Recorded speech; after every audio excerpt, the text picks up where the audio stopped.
I'd like to welcome real estate investment coach here at GRE, Naresh, back onto the show. He and I are going to talk about available properties that he's going to be able to tell you about, and you will have first crack at them. Naresh, welcome back. Hey, Keith. Always a pleasure. We had a really good episode last time, so I hope this one's even better. It's been just a few weeks since you were here with me. You let us know then you've been a direct real estate investor since the year 2017. And before we get into those available properties here shortly, it's only been a few weeks, but the real estate market, just like a lot of markets, are so dynamic. We've seen a continued increase in real estate prices. We've seen a continued increase in mortgage interest rates. They've really stepped up pretty sharply. So from your view, what kind of real estate trends do you think investors need to know about today? Well, number one is I think the appreciation is going to continue. I hear all the time, whether it's stocks or real estate or whatever security, when you see a big run up, there's almost like this given that, oh, you know what, it's going to crash. It's gone up so much, it's just going to crash. And what we've seen throughout history is, yes, you have corrections no matter what the asset class is, but overall, over the long haul, remember, Get Rich Education, you, Keith, me, we're cash flow investors. We're not flipping. We're not buying properties, rehabbing them, flipping them, and then selling them. And that's a riskier ball game, obviously. What we're doing is we're buying and we're holding and we're collecting the cash flow, we're collecting the rent, and we're building equity, and the homes are appreciating. So I think over the long haul, it's still a very good time to get in. Not just for appreciation, but because rents have gone up along with inflation. So you have the cash flow. But on top of that, talking about the short-term play, at least within the next 12 months, I once again do not see this market crashing. I don't see it correcting. Maybe it can cool 9-10 months down the road. But right now, given all the global issues, the supply chain problems, I mean, China's shut down again. The war in Ukraine and the Russia situation, nothing's really been resolved there. So the supply chain issues are very much a problem. The labor shortage, it's gotten somewhat better. It's proving that the pandemic, people thought, oh, you know, people are scared to go back to work because of COVID. That's not really the case. So because of all these different factors, and then hot markets right now, our hottest market is Florida, and I think the hottest state in the country for real estate is Florida as well. We're not seeing a slowdown as far as migration goes, people moving down to Florida. People are still trying to come down here, whether it's for snowbird season or permanently to move out of their residence in a colder area in the Northeast. They're still trying to move down here. So we have many Florida properties available, new constructions, short-term rentals, waterfront homes with HOAs that are just really nice, homes without HOAs. Florida is still the hot spot, and I expect appreciation to continue in Florida and rents to rise in Florida and really throughout the country as well. Now, you heard Naresh say down here. Naresh is in the Tampa, St. Pete metro area in West Central Florida. That's where he's located. And yeah, you bring up a lot there, Naresh. I talked about higher prices and higher interest rates. But of course, rents are appreciating at a terrific rate as well. Zumper's recent rent report tells us that on a national basis, one-bedroom rents are up 13% year over year, and two-bedroom rents are up 15% year over year. And unlike something like mortgage rates that often rise and fall, and if you own a property and interest rates fall, of course, you can go ahead and refinance at that rate. And if interest rates continue to soar higher, well, you can just stay locked in. But really, the thing with rents, when rents rise, is rents are what they call downside sticky. Rents rarely fall significantly. In fact, during the global financial crisis of 2008 to 2010, the rents on my properties did not go down. I experienced this personally. And, you know, I really think it comes down to where else do you think you can really invest today? And you've got to have a sense of urgency to invest in inflationary times. If the real rate of inflation is 10%, if you put $1 in your wallet a year ago today, that dollar only has 90 cents of purchasing power today. And it's only going to have about 80 cents of purchasing power next year if you don't do something with it. So we talk about where else could you invest other than real estate. I think it's very important to compare that. With stocks, the long-term rate of return on the S&P 500 is something like maybe 10%. Well, inflation has just taken all of that away. Cryptocurrency like Bitcoin, maybe, maybe not. In fact, a lot of people are questioning if Bitcoin is even working very well as an inflation hedge right now with what's happened in the past year and a half with the Bitcoin price not going up very much. Gold, that's more of a long-term store of value after you've already accumulated wealth. No one's really going to get wealthy because they own gold. So I really think that leaves real estate, because there are 5 ways you're paid with it, as really the one that still stands out. And higher interest rates and higher prices, that's constrained cash flow for sure. We've seen a compression in cap rates. The thing I would bring up to you when you compare real estate to everything else that's out there in the landscape is, look, what if something doesn't cash flow with a 20% down payment? What if, just what if, you made a 40% down payment on real estate? Now, I don't like that as much because your leverage ratio just went from 5 to 1 down to 2.5 to 1. But it's really compared to everything else that's out there. If you did that, if you made a 40% down payment, you'd have 2.5 to 1 leverage. You'd still have cash flow. You'd still have principal pay down made by the tenant. You'd still have the tax benefits, and you still have the inflation profiting benefit, albeit on a 60% loan rather than an 80% loan. So you're still paid all 5 ways. Do I like 40% down more than 20% down? No, I absolutely don't. But it's really a question that you need to ask yourself. Compared to everything else out there, could you do any better than that? Well, a couple of things. It's very, very important, once again, like you said, to compare what's available. The last thing you want to do is have your money just sitting in a bank account when inflation is at 9%, because the money in that bank account is losing value by the day. Now, when it comes to stocks and crypto, I mean, we've seen crypto, it's down 15% over the last week. And it's down 50% over the past 8 months or so. Today alone, stocks, one of the indices went down close to 4% in one day. And over the past week, it's down 5%. S&P, Dow, NASDAQ, all down at least 5% over the past week. Biggest thing for me is that with real estate, you can sleep well at night, at least the type of real estate that we try to promote here, that we try to teach here, which is mostly single family homes, a little bit of smaller multifamilies. These are rehabbed properties for the most part. Nothing speculative. We're going for cash flow. And if we get appreciation, if we get the 3 to 4% appreciation a year, we're more than happy with that. But over the last 2-3 years, we've seen a lot more than that. I told you before the show that in Florida, if you bought a property before the pandemic in 2019, or really in 2019, you're up at least 50%. If you bought your property before 2050, you're up more than 150%. There are more and more renters being added to the market. And that's why even during downtimes, rents will likely go up, because all those people are going to become renters. And all that does is increase the supply of renters, which then pushes up the price because there's only a fixed number of real estate available to rent out. Yeah, I like being in an asset class where you can play both sides at this time of higher prices and higher interest rates. That wannabe first-time home buyer, oftentimes they try to amass that down payment in that monthly payment amount. And when they find that they can't stretch it and do it anymore because of those factors, they fall back into the renter pool, which is good for us as investors. Again, you want to be in an asset class where you can play both sides of this. Well, Naresh, as a real estate investment coach here, your services come free.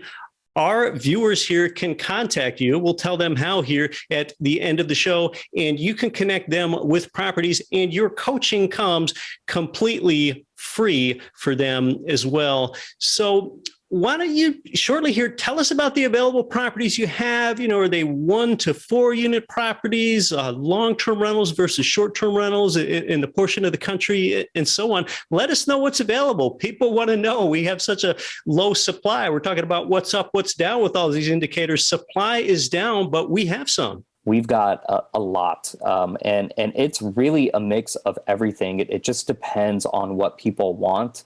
And to give you an idea, I'm pulling up a spreadsheet in front of me of what we have available. We have pre-construction homes. So these are homes that they haven't even broken ground on, which I think we're actually going to bring on somebody in a couple of weeks who's going to talk about pre-construction, essentially waterfront short-term rentals in Southwest Florida. And just a really, really good opportunity. We've already gotten some GRE clients under contract there, and lots are selling out very quickly. So stay tuned for that episode. But there's also new construction homes that are being complete by the end of May, and they're available for sale. And all around, we have places in Memphis, Tennessee, and Texas, and Florida, and Alabama, the Birmingham area, high-end short-term rentals that cost up to $2 million. We have lower price short-term rentals in places like Green Bay, Wisconsin, where it's a short-term rental hub given the Packers. And we got some properties there. We have properties in Kansas City, South Bend, Indiana, Indianapolis, duplexes, triplexes, fourplexes, fully rehabbed properties, as is properties, new constructions, townhomes. We just have so much inventory available. So I highly recommend people reach out to me, Naresh at getricheducation.com. That's Naresh, Naresh at getricheducation.com. I'd love to share all the inventory that we have available. Stay tuned once again later in the month for that Southwest Florida waterfront pre-construction opportunity. I actually think this is probably one of the best opportunities that we're going to have all year. So definitely recommend that. We do have interest-only loans available through Chaley Ridge at Ridge Lending Group. So that's an option for you too. I recently did a video about the benefits of interest-only loans that a lot of people don't understand here on the channel. So you sure can go ahead and check that out. But Naresh, before you go, I'd like to hear about at least a couple other sample properties with their prices. And while you're looking into that, maybe quickly, I can explain some of the differences between long-term rentals and short-term rentals, because Naresh, you talked about the differences between new construction and renovated property. With long-term rentals, like where tenants are renting typically 6 months or longer at a time, that's about the definition of a long-term rental. Typically, you're going to have more income stability over time, and you're going to have higher occupancy. And with short-term rentals, those renting a property for less than 6 months, often it's just days or weeks at a time, they can be more profitable than long-term rentals as long as your occupancy is good. But one thing to remember with short-term rentals is they're deemed to be less recession resilient than long-term rentals. That's because short-term rentals like Airbnbs and VRBOs, they tend to cater to two types of tenants: business travelers and vacationers. And both of those tenant types are less resilient in a recession. So those are some of the pros and cons of long-term rentals versus short-term rentals. We have both types available. Naresh, do you have a couple sample properties with prices that you can tell us about? Yes, I do. So right now, and I also want to stress this because this is very common with our clients who come in. When I share my recommendations or promote something, those properties go very, very quickly. When I say very quickly, if I send out an email, if you want to get on my hot list to get properties in real time, I can add you to that list. When I send out an email, the property that I'm promoting or the properties that I'm promoting generally sell literally within 5 minutes. You got to act quick. That's how competitive it is. So if you think, oh, I got this email, I'm going to go on Zillow and I'm going to go on Google and Google Earth and then call this person and call my lender and do all this stuff. And then you get back to me 2 days later, or even 1 day later, or even 2 hours later, you've missed out on a deal because you're competing with so many other people, not just within our network, but some of these properties are available on the MLS. They're available through other networks. So they go really, really quickly. So with that being said, we've gotten several properties in Kansas City, Missouri, and in Indianapolis, Indiana, which just make a lot of sense. And to give you an idea, for example, and look, by the time this airs, who knows if these properties are going to be available, but I just want to give you a sense of the types of properties that are coming available every other day. I mean, literally every other day, we're getting new inventory with similar numbers like this. So first, let me share a duplex that I really like in Indianapolis, Indiana. It's in Indianapolis proper. So it's in a major market, major city, high population. Vacancy is not a problem because if a tenant leaves, then easy to replace them. A lot of industry business going on in Indianapolis. We have a duplex that's available for $199,000. It's fully turnkey, fully rehab. And when something is fully turnkey or rehab, the providers who we work with, they do everything possible to make sure that every nook and cranny is fixed. So they're trying to basically rehab the property so that it looks brand new. Now this duplex, it was built in 1910, so it's not brand new. It's over 100 years old. But the point that I'm making here is, yes, it is an older property, but we work with people who do everything under their power to make it look nice, to put good tenants in there. And so it's a $199,000 property that cash flows at, remember, it's a duplex. It cash flows at $438 a month. So we're talking about a down payment of about $50,000 and a cash on cash return that's in the low double digits. So that's a pretty solid deal in a good area. Another property that I like a lot is a single family home in Kansas City, Missouri. Once again, Kansas City, similar to Indianapolis in the sense that in that Midwest area, and also a big city. Tenants, not a problem. Population growth, not a problem. This is a home that sells for $166,000, has a cash on cash return of close to 10%. Again, single family, built in 1919. So it is older, but you do have the really prime location in Kansas City, Missouri, compared to some other, their properties in cities that you've never heard of that might be a little riskier because of, you just don't know what the industry is like there. You don't know if people are going to move there or if people even live there. So that's what I like about our providers, our partners in Kansas. We have them in Kansas City, in Indianapolis, and then Cleveland's a huge market for us too. I mean, we do a lot of business in Cleveland, constantly getting duplexes, triplexes. We have one triplex available in Cleveland for $295,000. So once again, just a wide array of properties. These are all older properties. Bellevue is a town in between Ocala and the Villages. The Villages that's the fastest growing city in America. It's talking Central Florida here. Yep. It's the largest retirement community in the country as well. I've visited myself. The place is amazing. So Villages is a 55 and up community. They do not allow anybody under 55 to live there, and you have to pretty much be a permanent resident. So the people who work in the Villages, though, they're not really 55 and up. You can call them younger people. So where do they live, or where do they, need to live? Bellevue is the place because there's so much industry happening when you have a bunch of wealthy 55 and up individuals living in a small concentrated town. So Bellevue, the property there, definitely recommend that one as well. It's 2,700 square feet. It's a 4.3 2-car garage, rents quite well. And once again, it's not going to be ready until the earliest March of next year. But the way Florida is going, I mean, you're just building equity without the home without you even leasing the property out, because things are appreciating so quickly in Florida. Okay. Yeah, that's a good sampling from, I guess, vintage properties in the Midwest to new construction properties in the South, and quite a bit more, but just a sampler there. And Naresh, one last thing, before getting a hold of you, what position should a prospective buyer be in? For example, should they be pre-approved for their mortgage loan a while? That's a really good question. And I also want to go back to the interest-only loans as well, because that's a question that I've been getting a lot from listeners. It's, hey, we saw Keith's video on interest-only loans. If you want to know how to get in touch with a provider or a partner who can help you with that, just email me, Naresh at getricheducation.com, and I'll introduce you to our partner who can help you out with the interest-only loans. Now, the other most common question I get is, okay, I like this home that you sent me, or I want to buy this Bellevue home, or I want to buy this, Kansas City home. What do I do next? It's easy.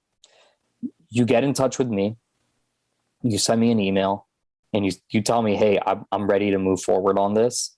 And I'm going to need you to fill out just a small form. It's just very basic information, like your name, your address, your phone number, your email, your lender's name, your lender's phone number, your lender's email address. You send all that information, and you automatically, you fill that out, you're automatically at the top of the wait list if there's already a contract out on the property. If there's not a contract out, you get the property. So basically, you want to fill all that out, because when you send me your lender information, all that tells me that you're pre-approved. You don't necessarily need a pre-approval letter, but just knowing, hey, this is my lender, this is my contact at the lending company, this is their information, that's going to speed up the process tremendously. Whereas if you just come in, you don't have a lender, and look, you don't have to go with that lender. It's good to shop around, but the idea here is, are you a serious buyer? You need to qualify yourself as a serious buyer. And the last thing that we want, or that our partners want, is someone coming in, they say, oh, I want to buy something. And then 2 weeks down the road, it turns out they can't get any financing because they never filled out a pre-qual form or a pre-approval form. And then you just wasted everyone's time and really money. So definitely have all that information ready to go.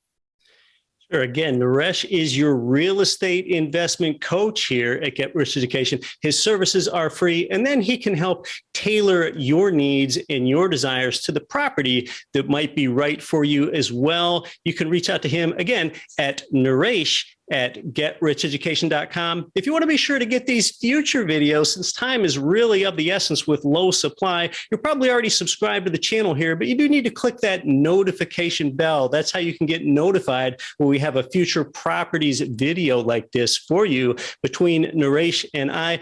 Again, if you want to reach out to Naresh, you can do that at Naresh at getricheducation.com. That's Naresh at getricheducation.com. Hey, Naresh, thanks for joining us. It's been valuable as always.